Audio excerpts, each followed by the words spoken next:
You know, as a police officer, I'm compelled to make this video. I've been in law enforcement for 10 years, and I'm speaking to my peers, other fellow officers, people in any kind of law enforcement position.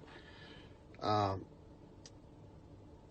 seen officers nationwide enforcing tyrannical orders against the people, and I'm hoping it's the minority of officers, but I'm not sure anymore, because every time I turn on the television, every time I look to the internet, I'm seeing people arrested or cited for going to church, for traveling on the roadways, for going surfing, opening their businesses, going to the park with their families, or doing nails out of their own house, using their own house as a place of business, and having undercover agents go there and arrest them and charge them with what? With a crime? I don't know what crime people are committing by doing nails in their own house, but we're seeing this more and more and more, and we need to start looking at ourselves as officers and thinking, is what I'm doing right? Now, I want to remind you that regardless of where you stand on the coronavirus, we don't have the authority to do those things to people just because a mayor or a governor tells you otherwise. I don't care if it's your sergeant or your chief of police. We don't get to violate people's constitutional rights because somebody in our chain of command tells us otherwise. It's not how this country works. Those are de facto arrests.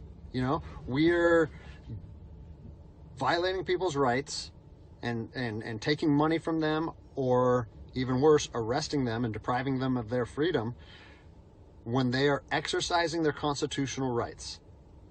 So let's talk about that. Let's read something right here off of the Declaration of Independence. All men are created equal. Among these, we have the right to life, liberty, and the pursuit of happiness. That to secure these rights, governments are instituted among men, deriving their power from the consent of the governed, meaning our power and any government official's power is derived from the people. Okay? We don't hold power over our citizens. It's contradictory to everything that our country stands for. And this is what I'm seeing. First Amendment rights, telling people they can't go to church, freedom of religion. Okay? Telling people they can't protest, freedom of assembly.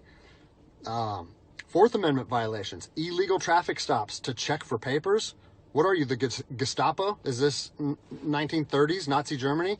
You don't get to stop people unless you have reasonable suspicion or probable cause that they have committed a crime. And I know people that have personally been stopped saying, we want to see papers showing that you're essential. David 2, copy a phone call. That is not how our job works, okay? What really has been pissing me off lately is the fact that these officers that are going out here and enforcing these tyrannical orders, what they're doing is they're making my job and my safety, or they're putting my job and my safety at risk.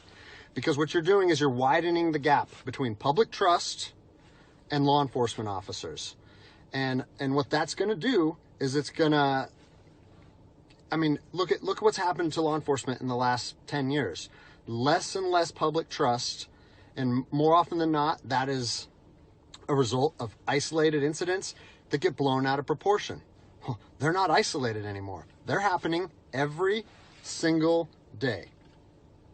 And the thing that I want you guys to realize is that our power that we hold as law enforcement officers is nothing more than a facade. It's a badge and a gun. And people, you don't realize, if you haven't lived in anarchy, if you haven't seen combat, things can be stripped from people in a heartbeat. And that's what I'm afraid of. I'm afraid that these actions are going to wake a sleeping giant, i.e. the American people, okay? They are going to be put in a position where they won't have their rights trampled anymore. And us as law enforcement officers, we'll have our ability to enforce the law stripped from us in about 10 minutes. Okay? I think what is going to happen if this continues is we're going to see bloodshed in the streets. Okay? I don't want to see bloodshed in the streets on either side of this coin. I don't want to see fellow officers get injured or killed, and I certainly don't want to see citizens get injured or killed. And I promise you, most of you out there doing these tyrannical acts against our citizens, you're not ready for combat. You're not mentally or physically ready for combat in the first place. I promise you, you don't want to go through that, and I hope I never have to go through that again. You don't get to just say, well, I'm doing this because I was told to do so, or I'm following orders, or I need to keep this job. Guess what? I need to keep this job more than anybody. I have 3 young children. I have 2 houses. I have the same sob story that the rest of you guys have.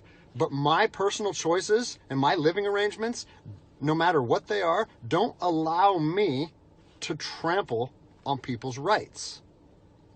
And I don't understand why that concept is so hard for people to understand. Listen, you need to stand up for what's right.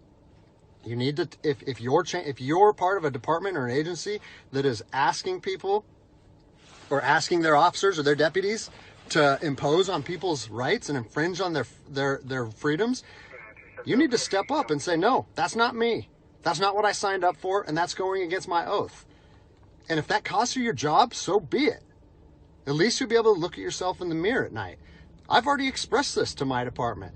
And luckily for me, I come from a department that I feel like my chain of command shares my view, but I don't care what department you're part of or what your chain of command thinks. You don't get to trample on people's liberty.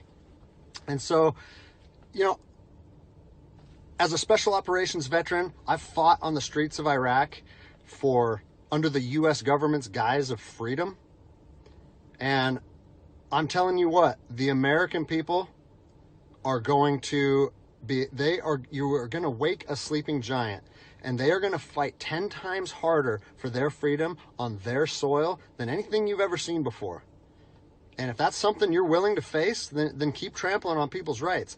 But I promise you, the American spirit of defiance is going to rise again, and it's going to be a big problem for our country. So I'll leave you with this, something that I learned as an E-nothing in the Army. No matter what situation you're put in, if you look inside yourself and ask yourself one question, am I doing the right thing? You ask yourself that, you know the answer. And no amount of money or no order or law or anything should be able to make you go against doing the right thing. So I'm imploring officers to look inside themselves and ask themselves, is this what I want to be doing to my citizens? And I think the answer is clear. And if we all stand up together, guess what? It'll be a non-issue, no factor, because people and law enforcement will be united like we should be.